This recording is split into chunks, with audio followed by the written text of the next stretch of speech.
Est-ce que vous êtes en dépression? Si je vous pose la question, c'est tout simplement parce que je viens de voir une vidéo d'une personne qui travaille au service de la santé et qui mentionnait que elle trouvait ça déplorable que le gouvernement fasse des coupures au moment où il y avait une très forte augmentation de personnes qui sont en dépression.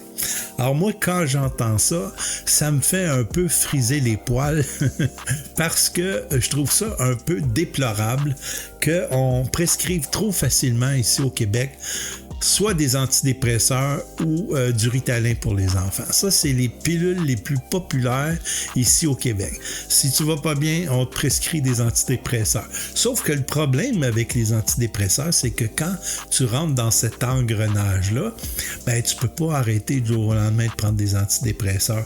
Il y a un processus qui est quand même assez long pour te déshabituer des antidépresseurs. Donc, des fois, tu as peut-être juste une déprime saisonnière, puis on t'a diagnostiqué comme en dépression, puis là, tu rentres dans un processus qui est complètement à côté de la traque. Et là, je suis pas médecin ni naturopathe, là. C'est vraiment mon opinion personnelle, là. Vous en faites ce que vous voulez. Mais je vais vous proposer des alternatives naturelles avant d'aller consulter un médecin, parce que si c'est juste une déprime saisonnière, ben ça va fonctionner. Alors, je vais vous proposer des produits comme par exemple le millepertuis. Le millepertuis, c'est une plante qui est reconnue pour ses effets antidépresseurs légers à modérés et c'est souvent utilisé en cas de dépression légère et modérée.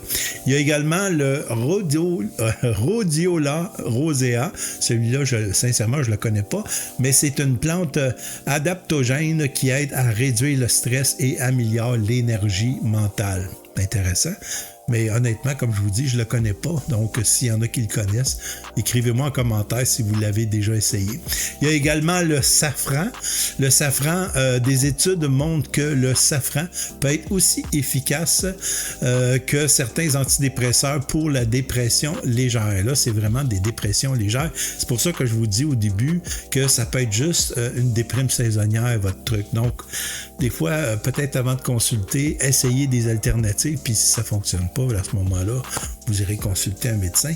Il y en a un autre, celui-là, j'ai de la difficulté à dire son nom, je vais le lire, c'est le ashwagandha. Ça, c'est une autre plante adaptogène qui réduit l'anxiété et favorise le bien-être. Celui-là, je le connais pas non plus, mais s'il y en a, encore une fois, qui l'ont déjà essayé, ben écrivez-moi en commentaire si ça fonctionne bien. Alors, une autre alternative qui est intéressante, c'est le GABA. Le GABA a pour effet de réduire le stress et l'anxiété, favorise un meilleur sommeil, peut améliorer l'humeur, aide à la concentration, réduit l'hyperactivité mentale et c'est très très efficace parce que des gens de mon entourage qui l'ont déjà essayé et qui ont adoré. Alors vous pouvez aussi également trouver d'autres alternatives dans les aliments et les nutriments comme par exemple l'oméga 3. Dans l'oméga 3, ben ça provient des poissons gras, ça provient des noix, des graines de lin et c'est essentiel pour la santé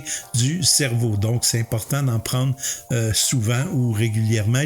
Il y a également le magnésium. Le magnésium favorise la relaxation et aide à combattre l'anxiété et la dépression. La vitamine D, parce qu'ils disent qu'une carence en vitamine D est souvent liée à la dépression et surtout en hiver. Puis là, ben, comme on est en transition entre deux saisons, ben, c'est possible que ce soit la cause. Il y a les probiotiques, ça on retrouve ça dans les yogos naturels, la choucroute et tout ça.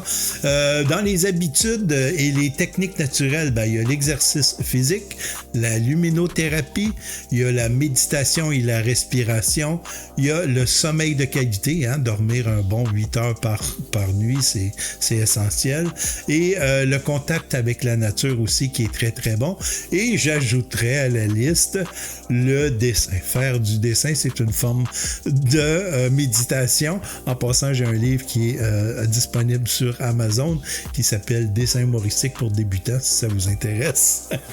Je me plug. OK, ben j'espère que ça va vous rendre service. Puis, ben écoutez, laissez-moi en commentaire si vous connaissez d'autres produits, d'autres alternatives. Ça peut aider d'autres personnes également. Sur ce, qui que vous soyez où vous soyez, je vous souhaite une excellente journée. Bye tout le monde.